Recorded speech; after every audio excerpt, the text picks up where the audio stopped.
So now I've got a dead hospital. So this happened at 5:35 p.m. We all left at 5:30. Now, all the way up until the preceding Friday, for all those years that we were in operation, we left at 6 o'clock. My manager came to me Fridays and said, John, I want our guys to be able to eat with their family. Wow. And leaving at 6 o'clock, 6 o'clock just doesn't do it. And I looked at a trend on the number of work order requests that we get between 5:30 and 6. It's rare that it even happens. I says, fine. So he told them, he says, if you're here at 5:31, I'm gonna make your life miserable. Wow. You will be gone every day from this point forward at 5:30. So it's almost like divine intervention, if you want to call it that. Yeah. And so with that, we all had left the campus. And then the place went into fire alarm, and the house supervisor calls me. It's now about 5:38. I'm on my motorcycle driving home. I lift up my phone. I go, oh, it's the house supervisor. I pull off. I call her back. She says, there's been a significant event that happened in the chiller plant at the central energy plant. And I don't know exactly what's going on, but the fire department just arrived. And so with that, I sent a text to everybody that says, emergency, something happened in the chiller plant, all hands on deck. And everybody, got the message. They turned right around and all came back. I've got a hospital in South Florida in the month of August that is going to get hot real quick.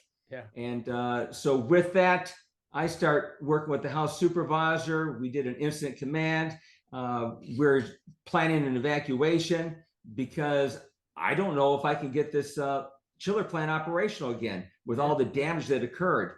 And with that, my two master electricians, Ed Burchett and Paul Garcia, they went ahead and they took the components of two variable speed drives and made one functional variable speed drive.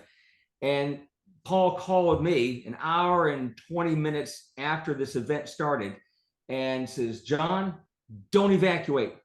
We've got it operational. We should see a difference in 10 minutes. Wow. So the fire chief from the county, Chief Reardon, he had already heard about this event within 20 minutes of it happening because he monitors what's going on with his radio traffic. So he was on site and we were coordinating ambulances to come get our most critical patients and relocate them elsewhere in the community so that they would get the best health care possible. And the good news is we did not have to, but everybody was acting with great autonomy to solve this problem and make it happen because they did not have a workplace culture that intimidated them about making a wrong decision.